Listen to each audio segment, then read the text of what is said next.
श्री परमात्मने नमः। ओम श्री गुरुभ्यो नमः। ओम मातृशक्तये नमः। ओम असतो मा सद्गमय तमसो मा ज्योतिर्गमय मृत्योर्मामृतंगमय। ओम शांति शांति शांति। उपनिषद कक्षा 194, छांदोग उपनिषद की 35वीं कक्षा है। हाँ जी मैत्रेय जी बोलिए, क्या पूछ रहे हैं?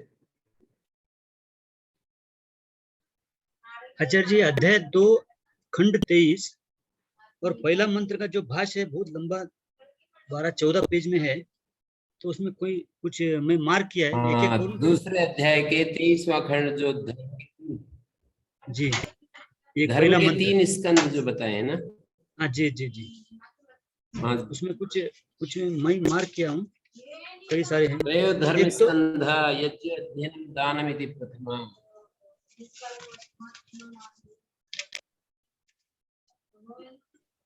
आचार्य हाँ जी, जी, पहला इसमें ब्रह्म संस्थ लिखा, क्या ब्रह्मस्थ रहना चाहिए इसमें? ओम ब्रह्म संस्थ लिखा है, क्या ब्रह्मस्थ रहना चाहिए? आपकी आवाज पता नहीं, आपकी आवाज कुछ कम आ रही है, कैसे? ऐसा है क्या? थोड़ा बढ़ा देता हूँ। अभी ठीक है क्या आचार्य जी? हाँ, तो ये पेज नंबर 200 पे शब्द लिखा है ब्रह्म संस्थ। मुझे लग रहा है कि ये ब्रह्मस्थ रहना चाहिए। नहीं नहीं ये ठीक है। ब्रह्म संस्थ का मतलब है ब्रह्म में स्थित, ब्रह्म में अच्छा। प्रतिष्ठित। हाँ हाँ, जैसे आत्मस्थित, आत्मस्थ। हाँ, आत्म संस्थ भी बोलेंगे तो उसमें उसकी डिग्री बढ़ा दी स्थिति की। अच्छा अच्छा अच्छा, तो वो एक ही है मतलब। हाँ, मतलब अच्छा सम तो उपसर्ग सम्यक प्रकार से स्थित।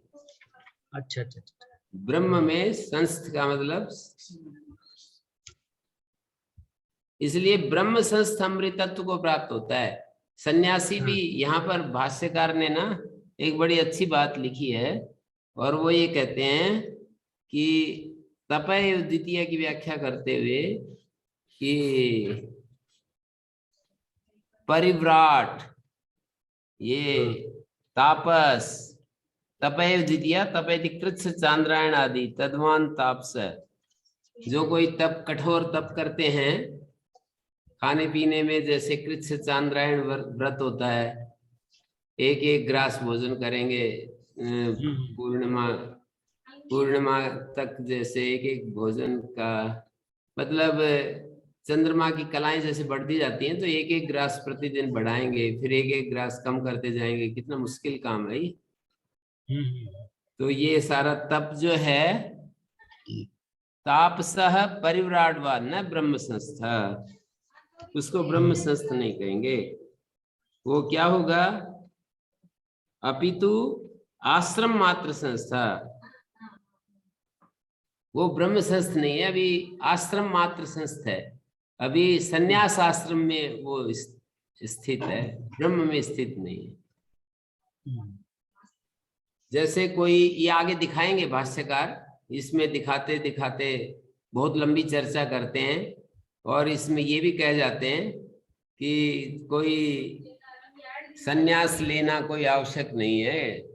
कि जैसे कोई गृहस्थ आश्रम में है और वहीं पर वो ज्ञानी हो जाता है और उसने सब कुछ छोड़ दिया है, सर्वस्व त्याग की स्थिति में आ गया है, तो वो भी मुक्त हो जाएगा। मतलब सन्यास, एक दीक्षित सन्यास होते हैं ना, तो ऐसे कह रहे हैं कि दीक्षित होना ही, और दीक्षित होकर के ही जो सन्यासी परमात्मा को प्राप्त करेंगे या मुक्ति को प्राप्त करेंगे, ऐसी बात नहीं है। ब्रह्म संस्थ होना चाहिए, वो किसी भी आश्रम में है, ब्रह्मचर्य आश्रम में है, गृहस्थ में है, वानप्रस्थ में है, संन्यास में है। यदि दो विभाग समझ लीजिए, एक आश्रम संस्थ और एक ब्रह्म संस्थ। तो आश्रम मात्र जो संस्थ होगा वो उसके लिए तप शब्द की बात कही है, तपय द्वितीय। यज्ञ अध्ययन दान ये गृहस्थी के लिए है। जो अभी आश्रम मात्र संस्थ है, कोई परिव्राजक है, कोई मुनि है, वानप्रस्थी है, तो उसके लिए तप बता दिया, और ब्रह्मचारी के लिए कहा ये हैं? तब तो मतलब शारीरिक मानसिक बौद्धिक सभी तरह का तप है ना। अभी कृष्ण चांद्रायण तो शारीरिक की ज्यादा है।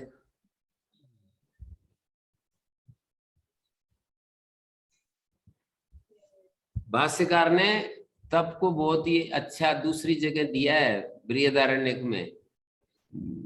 वहां पर कहा कि कोई आदमी रोगी पड़ जाता है तो उसको तप दृष्टि करनी चाहिए, उससे उसका कर्म क्षय हो जाएगा। कर्म क्षय मानी पाप क्षय हो जाएगा।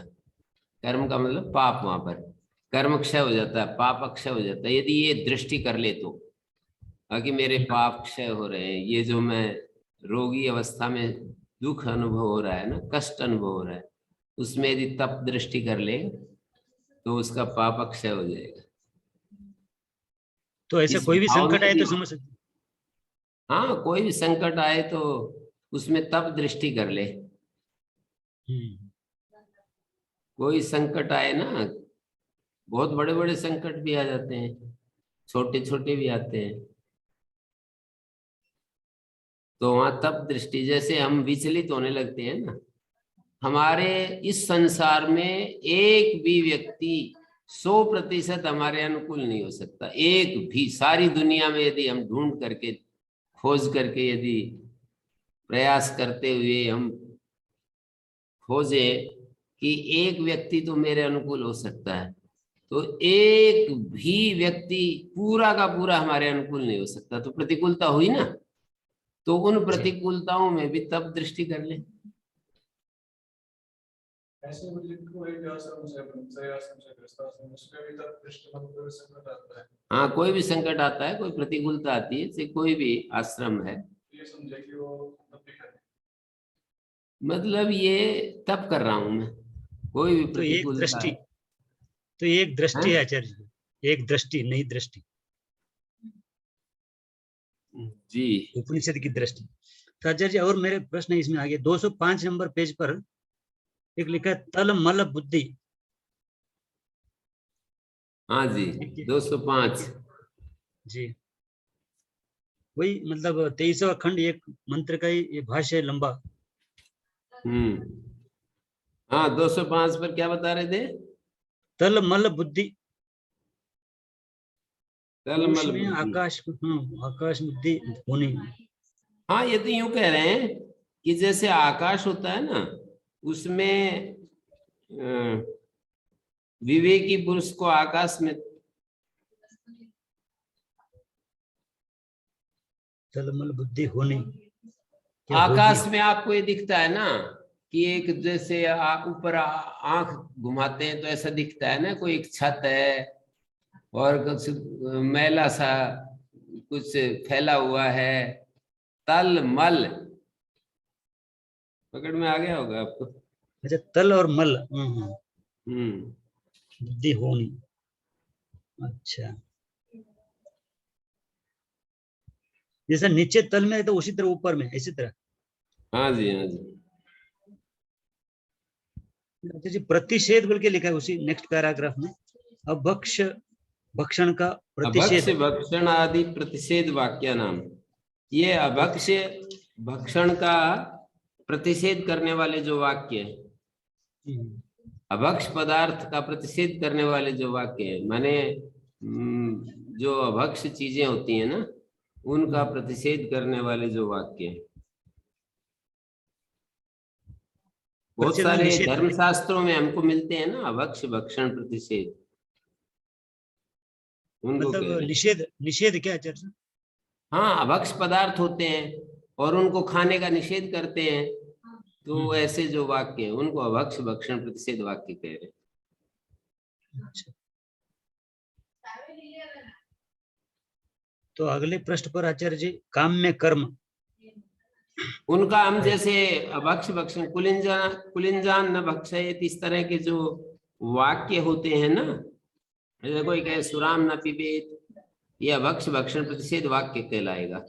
तो इनकी प्रामाणिकता जैसे मानी जाती है, ऐसे एकत्व प्रतिपादक वाक्य की प्रामाणिकता भी उचित है, क्योंकि सारे उपनिषद उसी का तो बखान कर रहे हैं, अद्वैत का ही।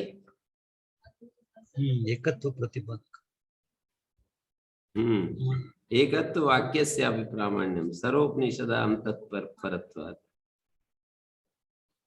मैंने इस भाष्य को जानबूझ करके छोड़ दिया, बहुत लंबा था, नहीं तो ये बहुत ही अच्छा भाष्य है, बहुत ही सुंदर भाष्य है ये।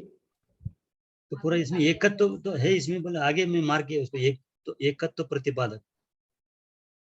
हाँ, एकत्व प्रतिपादक जैसे जैसे अभक्ष भक्षण प्रतिषेधों का प्रामाण्य मानते हैं सभी लोग, इसमें तो कोई किसी को भी प्रतिपत्ति नहीं है, कोई असहमत नहीं है, तो इसी तरह से एकत्व प्रतिपादक वाक्यों का भी प्रामाण्य है, वो भी उपनिषद उसका भी वर्णन कर रहे हैं।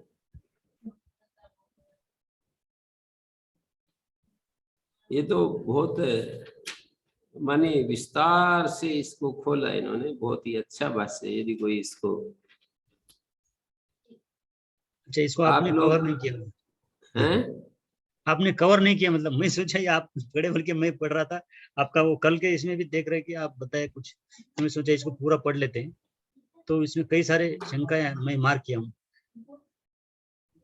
हाँ, नहीं वो मैंने जानबूझ के छोड़ दिया, मैंने कहा पता नहीं कितना समझेंगे नहीं समझेंगे। तो इसमें अच्छा काम में कर्म ये कहे अगले पेज पर, काम में कर्म नहीं किए देखिए जाते। 2 तरह के कर्म है, आपको कर्म के बारे में बताता हूँ। एक विहित कर्म होते हैं, एक प्रतिषिद्ध कर्म होते हैं। कर्म के बारे में एक दृष्टि है जी। विहित कर्म प्रतिषिद्ध कर्म, 2 विभाग हो गए। विहित कर्मों के 3 विभाग हो गए, नित्य कर्म, काम्य कर्म, नैमित्तिक कर्म। नित्य, काम्य और नैमित्तिक। तो विहित और प्रतिषिद्ध 2 तरह के कर्म है। पहले कुछ विहित हैं शास्त्र से, कुछ प्रतिषिद्ध हैं। ये मत करो, जैसे मा हिंसात सर्वाणि भूतानि, किसी भी प्राणी की हिंसा मत करो, ये प्रतिषिद्ध कर्म कहलाएगा। यदि हम हिंसा करेंगे ना तो प्रतिषिद्ध कर्म का आचरण होगा, तो ये प्रतिषिद्ध कर्म बन गया ना। जिसका मना किया है वो करेंगे तो प्रतिषिद्ध कर्म कहलाएगा। एक विहित कर्म है, विहित का न करना भी कभी कभी हो जाता है। तो विहित कर्मों में एक नित्य कर्म होते हैं, एक काम्य कर्म होते हैं, एक नैमित्तिक कर्म होते हैं, किसी निमित्त से जो उपस्थित होते हैं। प्रायश्चित भी नैमित्तिक कर्मों में ही आ जाएंगे। मानी गलती की है, उस गलती के कारण से फिर अब प्रायश्चित कर रहे हैं। निमित्त विशेष के कारण से, जो जैसे बच्चा पैदा हुआ तो उसका जात कर्म संस्कार करते हैं, तो नैमित्तिक कर्म होता है। और बच्चा चाहिए किसी गृहस्थ को, तो उसके लिए जैसे श्री दशरथ जी ने किसी ऋषि को बुलाया और कहा कि यज्ञ करवाओ और मैं पुत्र चाहता हूँ, तो वो काम्य कर्म कहलाएगा। बहुत गर्मी पड़ रही है और वर्षा चाहिए, वर्षा का मौसम तो नहीं है पर वर्षा चाहिए, तो ये काम्य कर्म कहलाएगा। वर्षेष्टि, काम्येष्टि, ये बहुत सारी काम्येष्टियां होती हैं। किसी को ग्राम की इच्छा है, किसी को पशु की इच्छा है, ये सब काम्येष्टियां होती हैं, काम्य कर्म कहलाते हैं ये। तो नित्य कर्म जो नित्य करने के कर्म होते हैं वो नित्य कर्म कहलाते हैं। जैसे ब्रह्म यज्ञ, देव यज्ञ, ये नित्य कर्म। 5 महायज्ञों को नित्य कर्म में ही गिनाया है। ब्रह्म यज्ञ, देव यज्ञ, भूत यज्ञ। थोड़ा आंशिक रूप से तो करते भी हैं लोग, कोई कुत्ते को टुकड़ा डालते हैं, पक्षियों को दाना डालते हैं, ये बलि वैश्व देव यज्ञ में आ गया। किसी भूखे को भोजन खिला देते हैं, किसी ने कमजोर को कुछ सहायता कर देते हैं, माता पिता की सेवा करते हैं। ये सब जो है नित्य कर्म करने के हैं। ब्रह्म यज्ञ, भगवान का ध्यान करते हैं, अग्निहोत्र आदि करते हैं, तो वो नित्य कर्म में गिनते हैं। ये जो आप खाना बोला, ये भी जी। नित्य कर्म में नहीं। ये पूछ रहे हैं कि ये नहाना धोना रोटी खाना क्या ये भी नित्य कर्म है? हाँ नहीं, प्रश्न तो ठीक है, पर नित्य कर्म जिनके करने से कोई विशेष, हाँ तो खाने पीने से तो लाभ होता है।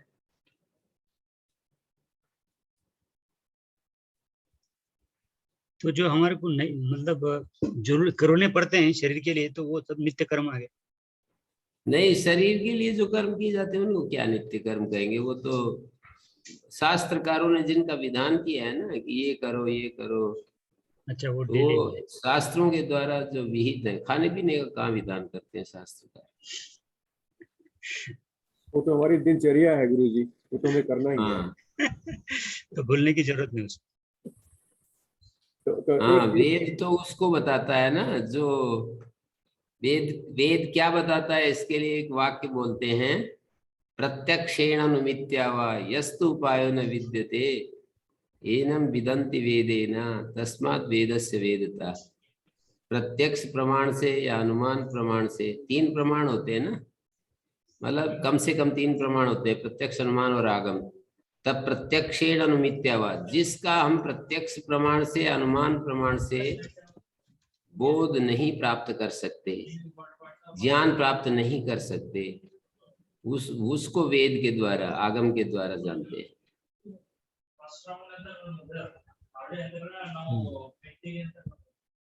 हाँ जी, आगे बोलिए। आगे एक उसी पेज पर अगले पैराग्राफ में एकत्व ज्ञान है आचार्य, एकत्व ज्ञान, ये क्या है? एकत्व ज्ञान तो अद्वैत ज्ञान को एकत्व ज्ञान कहते हैं ना। एक मूल में एक ही आत्मा का सर्वत्र, एक ही आत्मा को सर्वत्र देखना। जैसे सूर्य की किरणें चादर की तरह बिछी हुई रहती है ना दिन के समय, उसमें भेद करने का कोई अवकाश नहीं होता है। अच्छा, इसके नीचे अभिचार न करे, अभिचार का मतलब व्यभिचार है? अभिचार अगले लास्ट उसी पेज में अगले पैराग्राफ में अभिचार न करे। अभिचार, हाँ अभिचार, कितना पेज बोलिए एक बार? 206 आचार्य, लास्ट पैराग्राफ। 206 जी, नीचे से तीसरा लाइन है आचार्य, हिंदी वाला। अच्छा अच्छा। प्रामाण्य चिंता नाम पुरुष प्रवृत्तिरदृष्टान्तत्वात् नहि नाभिचरेत् इति प्रसिद्धमपि अभिचरणं कश्चित् कुर्वन् दृष्टा इति। कहते हैं कि शास्त्र तो ये कहता है कि भाई किसी को मारना काटना नहीं चाहिए, अभिचार कहते हैं किसी को मारना। अच्छा, प्रमाणता का विचार करने में पुरुष की प्रवृत्ति दृष्टांत रूप नहीं हो सकती है। मतलब न प्रामाण्य चिंताएं पुरुष प्रवृत्ति दृष्टान्तत्वात्, पुरुष की जो प्रवृत्ति है उसको दृष्टांत स्थान में नहीं रख सकते हैं। नहीं नाभिचरेत् प्रसिद्धम अपि अभिचरणम, कह रखा है कि भाई अभिचार नहीं करना चाहिए, हिंसा नहीं करनी चाहिए, किसी को मारना नहीं चाहिए। अभिचार का मतलब होता है किसी को मारना। व्यभिचार, व्यभिचार नहीं है मतलब? नहीं नहीं, अभिचार क्रिया होती है, मारना। ये हिंसा, हिंसा मारना। हाँ अच्छा अच्छा। कुछ याग होते हैं, विचार याग होते हैं जिनके द्वारा हम शत्रु का नाश करते हैं। तो ये कह रखा है कि ना अभिचरित, अभिचार तो नहीं करना चाहिए। प्रतिषिद्धम अभी अभिचरणम कश्चित् कुर्वन् दृष्टा, प्रतिषेध तो कर रखा है पर कोई तो ये अभिचार करता हुआ भी देखता है, देखा जाता है। एक तरफ तो अभिचार नहीं करना चाहिए ऐसा कहा है। प्रतिषिद्धम अभिचरणम कश्चित् कुर्वन् दृष्टा इति शत्रु द्वेष रहिते नापि विवेकिना अभिचरणम क्रियते।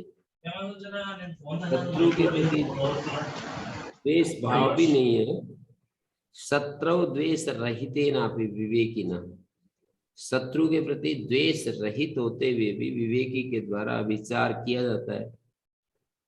द्वेष भाव नहीं है फिर भी विवेकी पुरुष अविचार करने लगे तो ये संभव नहीं हो सकता। मतलब कोई ऐसा करेगा कि कोई विवेकी है और शत्रु के प्रति द्वेष नहीं है और फिर अविचार करने लग जाए। द्वेष होना ही चाहिए ना अविचार करने के लिए। जी। कोई ऐसा दुनिया में मिलेगा कि इसको भाई द्वेष नहीं है और शत्रु के प्रति द्वेष खत्म कर दिया और फिर वो अविचार करने लग जाए? तो नहीं। ठीक है। अच्छा जी, अगले पेज पर 2 हैं शब्द बीच में, भेद ज्ञानी और भेद बुद्धि, बीच में आ जाएगा 207।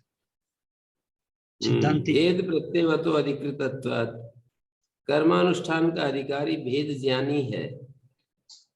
मानी जिसको वैविध्य दिखाई देता है ना दुनिया में, उसके लिए कर्म का अधिकार दिया गया है, उसको कर्म अवश्य करने चाहिए, ऐसे कह रहे हैं। कई लोग कह देते हैं कि आचार्य शंकर तो कर्म के विरोधी है। तो कर्म विरोधी कहाँ है? कर्म पक्षपाती भी है बहुत ज्यादा। यूं कहते हैं कि भेद दृष्टि है और फिर कर्म नहीं करता है तो ये तो बिल्कुल भी उसको कुछ नहीं मिलेगा। भेद दृष्टि है, कर्म नहीं करता है तो उसकी कोई तर्क की उन्नति नहीं होगी, कोई उन्नति नहीं होगी। और गीताकार में तो, गीता में कब भाष्य करते हुए भाष्यकार ने ये कहा है, गीता भाष्य करते हुए कि न कर्मणाम अनारंभात नैष्कर्मं पुरुषो अश्नुते न च संन्यासनादेव सिद्धिम समधिगच्छति। कर्मों को त्याग देने से, अनारंभ कर्मों का आरंभ न करने से नैष्कर्म स्थिति नहीं आती है।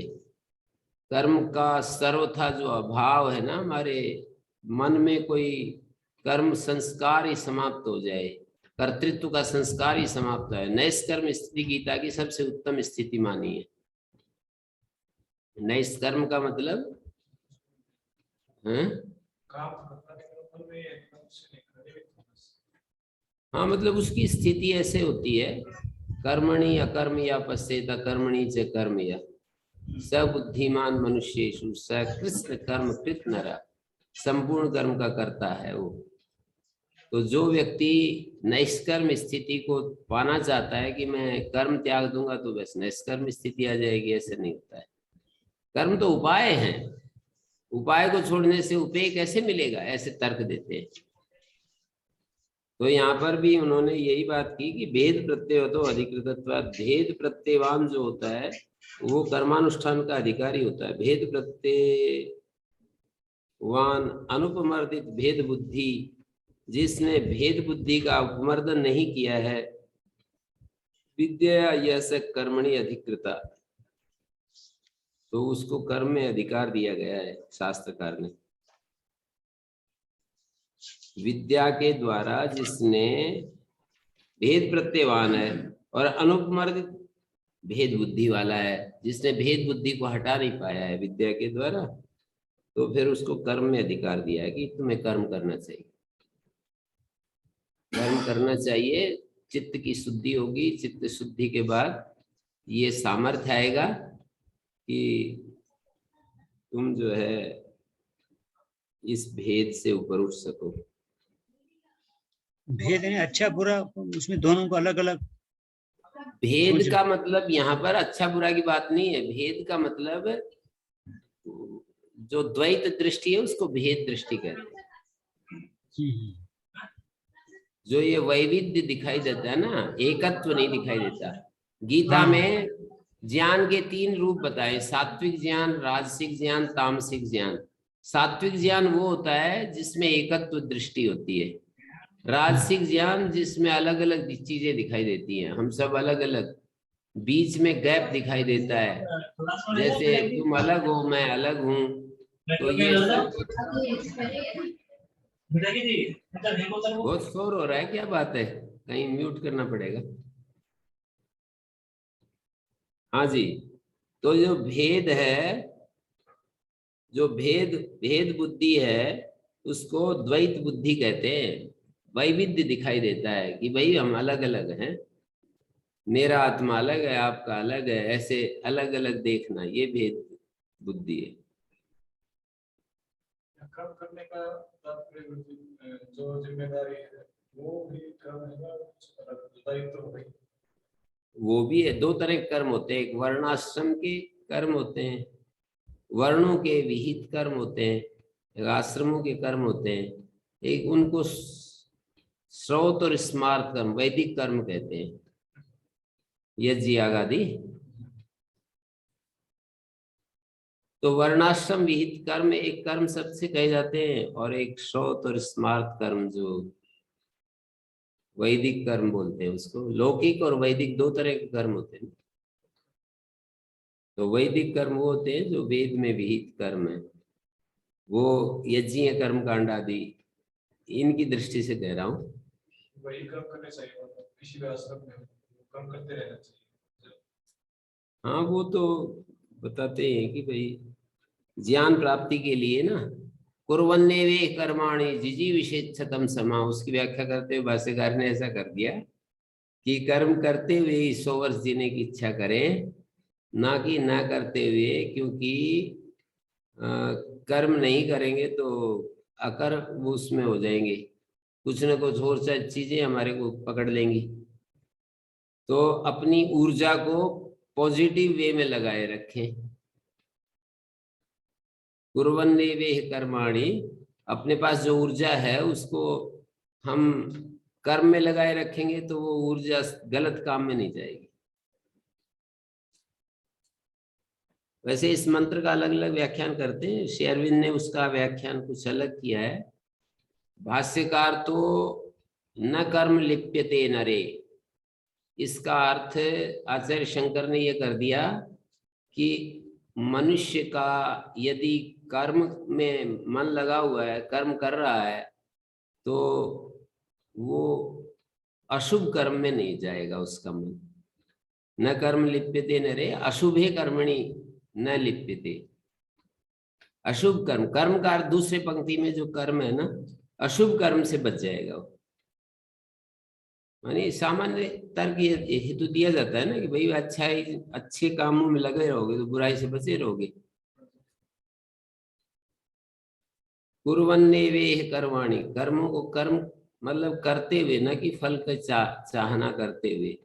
न कर्म लिप्यते नरे, श्री अरविंद ने उसका अर्थ ऐसे कर दिया कि कर्म ऐसा, ऐसी बुद्धि से कर्म करोगे तो कर्म में लिप्त नहीं होगे। कर्म को अनासक्त भाव से करोगे तो कर्म का लेप नहीं होगा।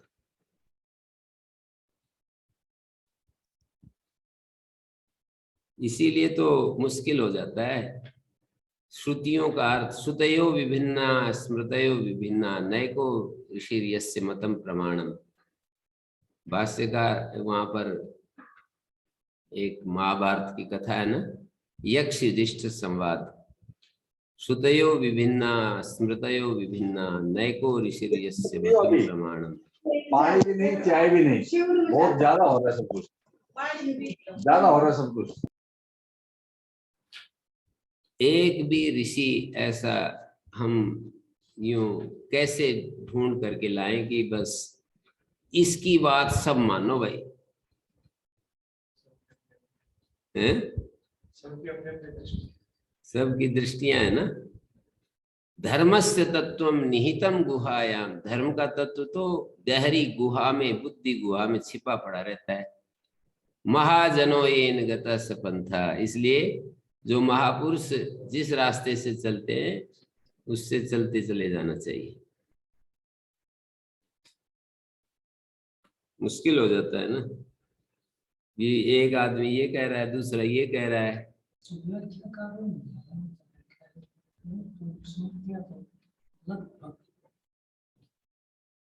अब ये हमारे शास्त्री जी कह रहे हैं व्याख्याकारों ने उलझा रखा है।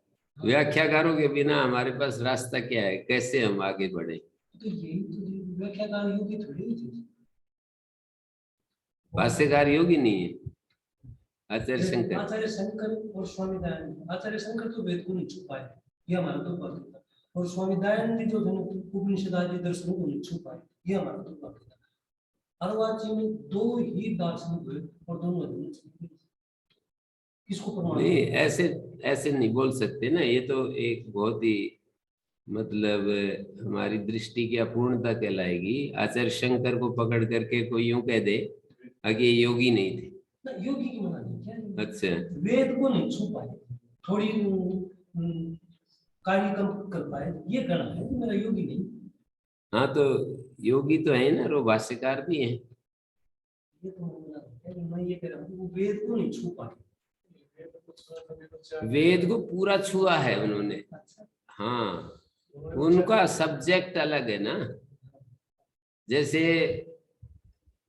पाणिनि ने आयुर्वेद पे कोई ग्रंथ थोड़ी लिखा है, तो ये थोड़ी कहेंगे कि वो आयुर्वेद को नहीं जानते थे, हैं? ये स्पष्ट है। मानी भाष्यकार आचार्य शंकर वेद को तो जानते थे, पर उनको क्या पढ़ने में दिक्कत थी। ऐसे जैसे मंत्र हम पढ़ते चले जाते हैं, ऐसे पढ़ते जाते थे, उनको स्पष्ट होता जाता था। उनको बहुत ज्यादा विचार करने की जरूरत थोड़ी पड़ रही थी। जैसे हम पुस्तकें पढ़ते रहते हैं और बस हमें स्पष्ट होता जाता है। कितने सारे मंत्र तो मेरे को ही, मैं इसलिए पढ़ता रहता हूँ दिन भर कि वो मंत्र पढ़ता हूँ जिनसे मेरे को अर्थ पता चलता रहता है।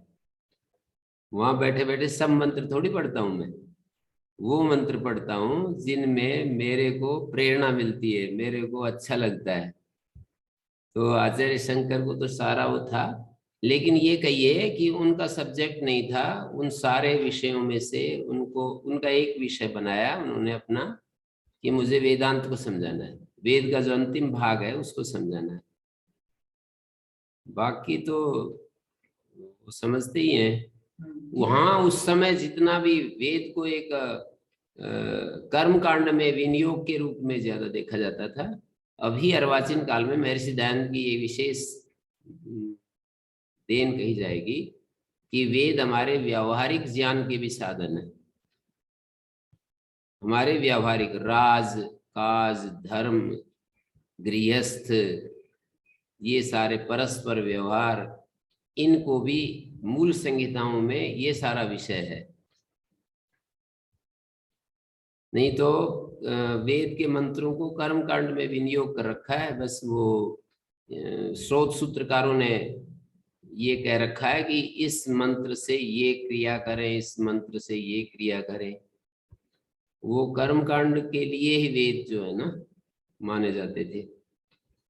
तो हैं, हाँ, उस समय जब आचार्य शंकर थे जिस युग में, तो उस समय यही माना जाता था कि वेद जो हैं वो क्रिया कर्म करने के लिए अलग अलग कर्म कांड के मंत्रों का विनियोग है। और उनको पता होता है कि इस स्रोत सूत्र का, रासुलायन स्रोत सूत्र, कात्यायन स्रोत सूत्र उन्होंने बता रखे हैं ना, कि इन मंत्रों से ये क्रिया करें, इन मंत्रों से ये क्रिया करें।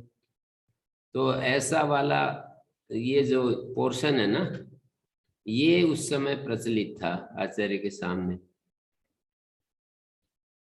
अब महर्षि दयानंद ने कहा कि वेद में तो सारी विद्याएं हैं, विज्ञान भी है, ये भी है, वो भी है, सारा।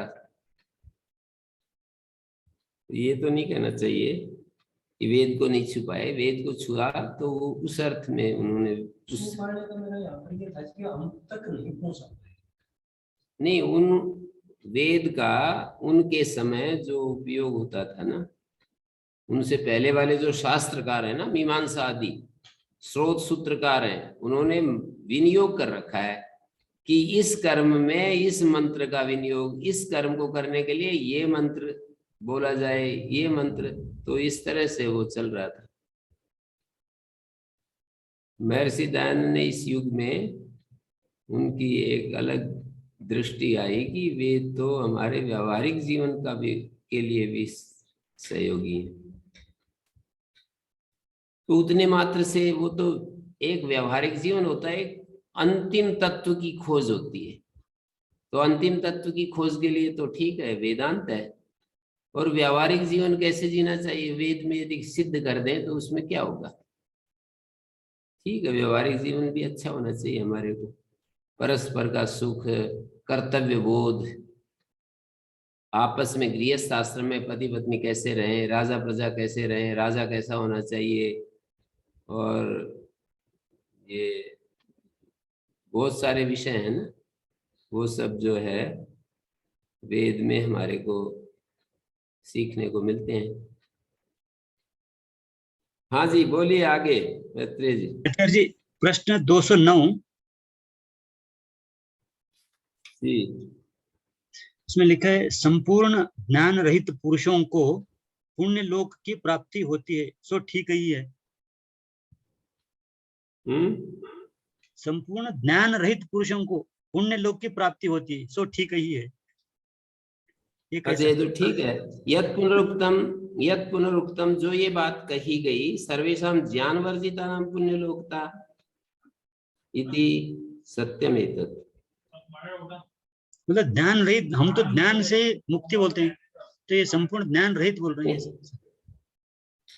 ज्ञान वर्जिता नाम पुण्य लोकता, एक पुण्य लोकता होते हैं ना, जैसे कि किसी व्यक्ति को आत्मज्ञान हो गया, ज्ञान का मतलब आत्मज्ञान, ज्ञान रहित जो पुरुष हैं वही तो पुण्य लोक को प्राप्त करेंगे। ज्ञान युक्त हो गया, वो लोक में क्या करेगा, वो तो फिर मुक्ति हो गया। जिसको आत्मज्ञान हो गया है ना, वो लोक में थोड़ी, लोक के काम के तो वही लोग हैं जो कि अभी पूरा ज्ञान जिनको नहीं है। स्पष्ट हुआ। ज्ञान रहित जो होते हैं वे ही लोक के काम के होते हैं, और उनको ही लोक, पुण्य लोक की प्राप्ति होती है कर्म के द्वारा। और जो ज्ञान हो गया वो लोक के काम के नहीं रहते, वो मुक्त हो जाते हैं।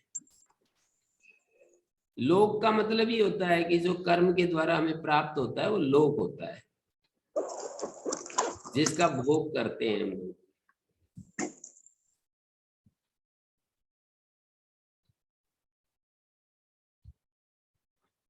जो आत्मज्ञान हो गया उनके लिए आचार्य।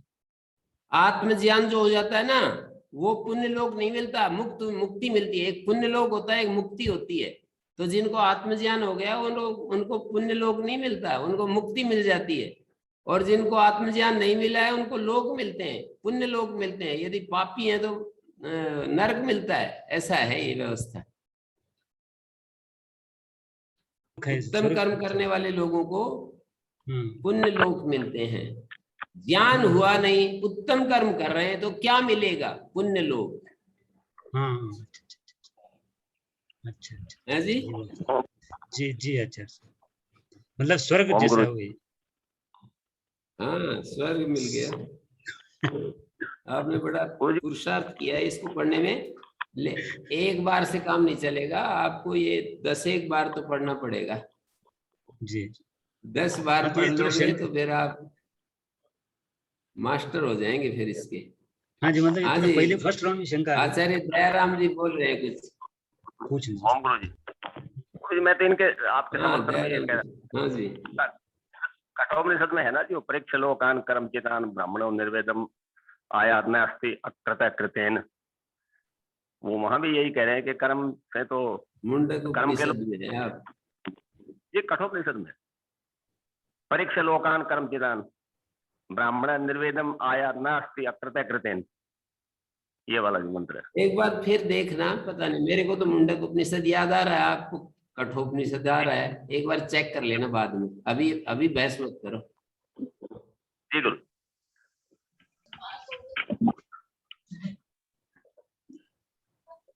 जी, उसी पेज पे नीचे आचार्य जी और 2 शब्द हैं,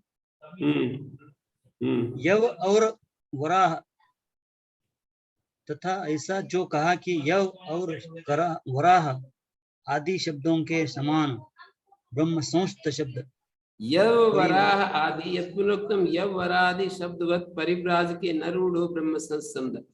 देखिए, यव और वराह शब्द एक विशेष अर्थ में रूढ़ होता है ना। यव जो के लिए होता है, वराह सूकर के लिए होता है, रूढ़ है ना वो। इसका यौगिक अर्थ यदि ले तो कुछ और अर्थ भी हो सकता है। लेकिन इनका रूढ़ी अर्थ तो कुछ है ना अलग। ऐसे परिव्राज के न रूढ़, ब्रह्म संस शब्द परिव्राजक में रूढ़ नहीं है। ये जो बात कही तत्परिहितम, उसका परिहार हम दे चुके हैं। ये जो आपने कहा कि वर और यव और वराह की तरह परिव्राजक अर्थ में ब्रह्म संस शब्द रूढ़ नहीं है। ब्रह्म संस का अर्थ कोई परिव्राजक करे रूढ़ के रूप में, कि ब्रह्म संस्थ एक रूढ़ी शब्द है और इसका मतलब परिव्राजक।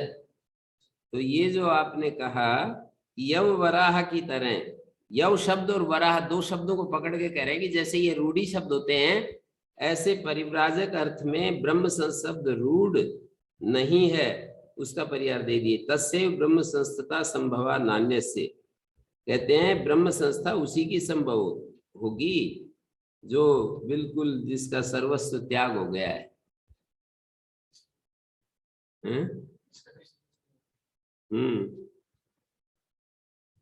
ब्रह्म संस्थता उसी की संभव है और किसी की नहीं।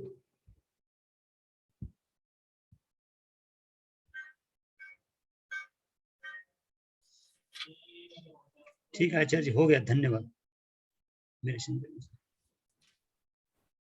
गुरुजी मेरा भी एक प्रश्न है जी जी। ये अध्याय 3 और खंड 1 में पृष्ठ संख्या 247 है, 247 जी। पृष्ठ संख्या 247 है। 247 जी जी। तो जी चौथे मंत्र में बता रहे हैं कि वह विशेष रूप से यश या आदि रस को विशेष रूप से गया। उसने जाकर आदित्य के पूर्व भाग में आश्रय लिया। तो बता रहे हैं कि यह जो आदित्य का रोहित लाल रूप है वही यह रस है। वो तो समझ में आ गई। फिर बता रहे हैं कि यश से लेकर अन्नाद्य पर्यंत वह रस व्यक्षरत विशेष रूप से गया। ये व्यक्षरत शब्द जो है ये थोड़ा सा तो ये पता नहीं आपकी संख्या अलग है क्या, कौन सा नवम खंड आदि बताओ आप, वैसे पता नहीं चल रहा। नहीं गुरुजी, ये तीसरे अध्याय में खंड 1 बोल रहा है। अच्छा, एक खंड। जी जी। और पृष्ठ संख्या 247 है इसमें, वही ना इसमें अलग संख्या है। अच्छा। तो ये चौथा मंत्र है गुरुजी। चौथा मंत्र, हाँ। तद व्यक्षर तद आदित्यम अभितो आश्रय तद्वा एतद यद एतद आदित्य रोहितम रूपम। ये 226 227 आचार्य हमारे पास। हाँ, हमारे में 226 27 है, आपके में 247 है। कुछ पृष्ठ संख्याओं का अंतर है। जी।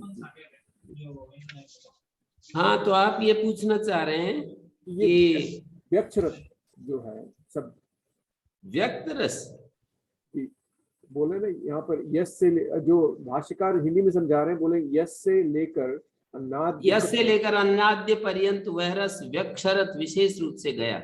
या वह व्यक्षरत क्या शब्द है ये, इसका अर्थ नहीं, रस कहाँ है? व्यक्षरत शब्द है, संस्कृत शब्द है। ये चौथे मंत्र में व्यक्षरत आया ना, जी जी। उसको उठा करके दे रखा है हिंदी अनुवाद करते समय। यश से लेकर अन्नाद्य पर्यंत, देखिए ये पीछे वाले मंत्र में देखिए एक बार आप, तीसरे मंत्र में देखिए, एतम ऋग्वेदम अभ्यतपन तस्य वितप्तस्य यशः तेज इंद्रियम वीर्यम अन्नाद्यम रसः अजायत। यश से लेकर यश, तेज, इंद्रिय, वीर्य, अन्नाद्य, ये इसको कहा है यश आदि से अन्नाद्य पर्यंत। तद व्यक्षरत विशेषण अक्षरद अगमत। व्यक्षरत शब्द का अर्थ है विशेष रूप से वो गया। गत्वा से तद आदित्यम अभिता पार्श्वत पूर्व भागम सवितुर आश्रयत, सविता का आश्रय लिया, आश्रितवत। व्यक्षरत विशेष रूप से गया अर्थ है इसका। ठीक है, ठीक है। क्योंकि उन्होंने भाष्यकार ने विशेष रूप उसके बाद ही लिखा है, तो ये वी का अर्थ विशेष रूप लिखा है ना। अच्छा। वी माने विशेषण और अक्षरत अगमत। अक्षरत का मतलब अगमत। अगमत माने गया। व्यक्षरत में जो वी है उसका अर्थ है विशेष रूप से। धन्यवाद। ये तद्वा एतत् में ढूंढ रहा था ना, इसमें भी दिया है ये। कल परसों हमने काफी सारे तद्वा एतत् दिखाया था। तद व्यक्षर तद आदित्यम अभितो आश्रय तद्वा एतत् यद एतद आदित्यस्य रोहितम रूपम। भाष्यकार नीचे तत्प्रत्यक्षम प्रदर्श्यते श्रद्धा हेतु तद्वा एतत्। कहते हैं श्रद्धा की उत्पत्ति के लिए अब उसे प्रत्यक्ष प्रदर्शित कर रहे हैं। तत्प्रत्यक्षम प्रदर्श्यते श्रद्धा हेतु, श्रद्धा की उत्पत्ति के लिए उसको प्रत्यक्ष दिखा रहे हैं। तद्वा एतत् यद एतत् आदित्यस्य रोहितम रूपम, जो आदित्य का उद्यतो दृश्यते रोहितम रूपम, उदित हुए हुए सूर्य का जो लाल लाल रूप देखा जाता है ना, प्रत्यक्षतः हमारे आंखों के सामने उपस्थित होता है। तो हमारी श्रद्धा बनाने के लिए, श्रद्धा है तो श्रद्धा बनाने के लिए श्रुति में तद्वा एतत् यद एतत् आदित्यस्य रोहितम रूपम, तद्वा एतत् जो शब्द बोला है ना, उसका क्या प्रयोजन है? तद्वा एतत् प्रत्यक्ष करके दिखाना। हाँ, हमारे सामने इस शब्द का प्रयोग इसलिए किया कि हमको प्रत्यक्ष करके दिखा सकें कि देखो ये लाल लाल रूप है ना जो आदित्य का, तद्वा एतत् रोहितम रूपम, ये आदित्य का रोहित रूप जो है, तद्वा एतत् शब्द से उसी को दिखा रहे हैं प्रत्यक्ष करके। आदित्य, उदय हुए आदित्य का जो ये दिखाई देता है ना लाल लाल रूप, सुबह नहीं दिखाई देता लाल लाल रूप, उसी को कहा व्यक्षरत आदित्यम अभितो अश्रयत।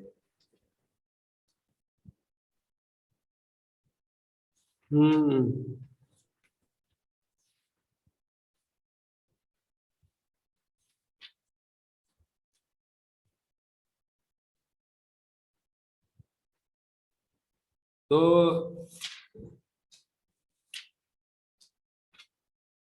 छठा मंत्र, छठा खंड, तद्यत् प्रथमम अमृतम तद्वस्वा उपजीवन्ति।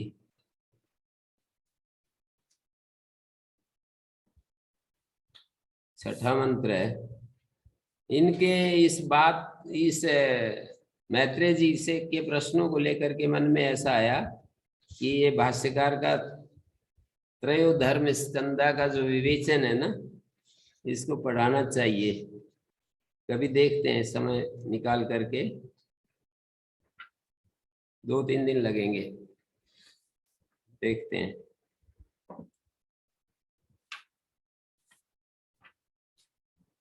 ये तो समुद्र जैसा है, जितना हम मीठा डालेंगे उतना चूरमा मीठा हो जाएगा या खीर मीठी हो जाएगी। इतनी बार मैंने इसको पढ़ लिया, फिर भी नई नई समझ उत्पन्न होती जाती है।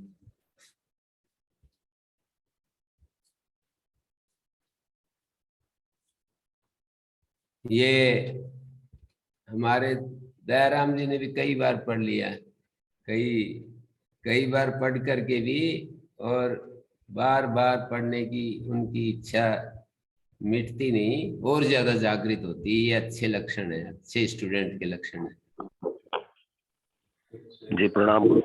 101 साल सामने कार्यक्रम दे रखा है ना, पहले ही आशीर्वाद दे रखा है कि 101 साल तक लगे रहो।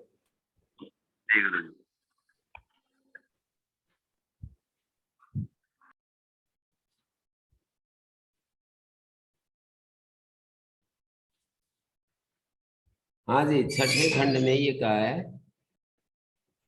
अथ द्वितीयम अमृतम तद रुद्रा उपजीवंती इंद्रेण मुखेन। पहला जो अमृत है उसके वसुगण यद प्रथमम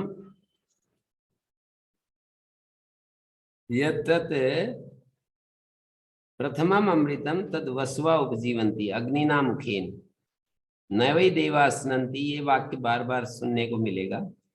देवता खाते नहीं है, पीते नहीं है, केवल देख करके तृप्त हो जाते हैं। हम भी यदि देवत्व में जीना चाहते हैं तो चीजों को बस उदासीनता के साथ देख करके तृप्त हो जाएं, भोग ना करें उनका।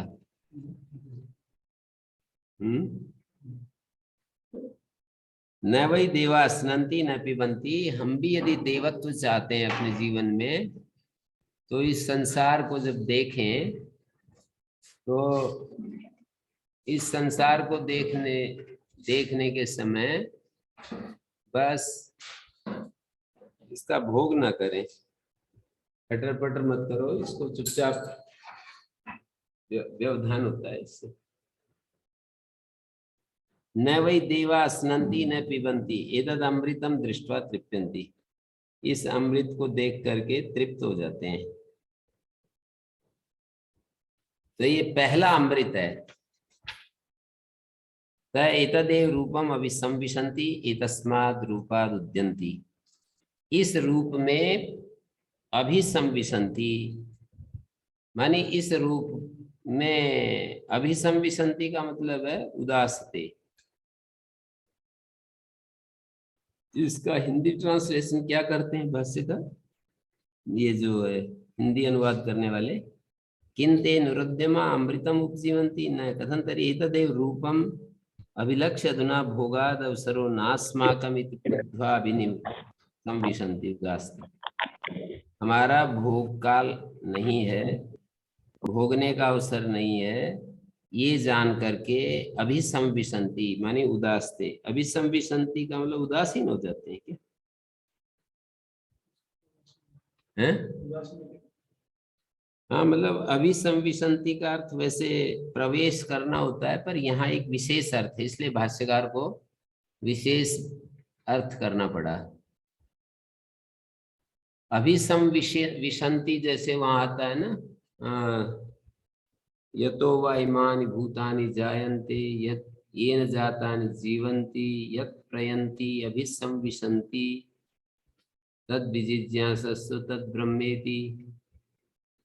ब्रह्म की खोज करनी चाहिए। और लक्षण क्या किया, यतो वा इमानि भूतानि जायन्ते, जिससे ये भूत पैदा होते हैं, यतो जातानि जीवन्ति, जिसके सहारे जीते हैं, यत् प्रयन्ति अभिसंविशन्ति, वहां संविशन्ति का अर्थ है जिसमें, जिसकी तरफ जाते हुए जिसका शरण लेते हैं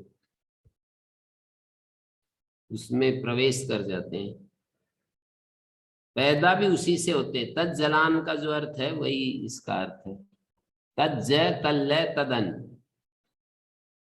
से वो जीते हैं, तदन तल्ल जिसमें लीन होते हैं, तज्ज जिससे पैदा होते हैं। तो तल्ल का जो अर्थ है वही अभिसंविशन्ति का अर्थ। तीन शब्द हैं, तज्ज तल्ल तदन। माने तत् माने जिस परमात्मा से पैदा होते हैं सभी भूत, परमात्मा में लीन होते हैं, परमात्मा से ही स्थित होते हैं, परमात्मा की ही में ही स्थिति होती है। तज्जलान शब्द आता है, सर्वम खलु इदं ब्रह्म तज्जलान इति शांत उपासीत। शांत हो जाए, उपासना करने के लिए सबसे पहले शांत होना जरूरी है। तज्जलान इति शांत उपासीत। तो यहाँ पर एक विशेष अर्थ में ये शब्द प्रयोग हुआ है, तदेव रूपम अभिसंविशन्ति। देवता इसी रूप में प्रविष्ट हो जाते हैं, या तो ये अर्थ होगा उसके शैली में तो करें तो एतदेव रूपम अभिसंविशन्ति, इसी रूप में प्रविष्ट कर जाते हैं। एतस्माद् रूपाद् उद्यन्ति, और इसी रूप से उत्साहवान होते हैं, इसी रूप से उत्साहवान होते हैं। जी गुरु जी, दूसरे मंत्र के भाष्य में लिखा है ना, अभिसंविशन्ति उदासते। अग्निना एव मुखेन एतदमृतं दृष्ट्वा तृप्यति स एतद् रूपम अभिसंविशति इतस्माद् रूपाद् उद्यते।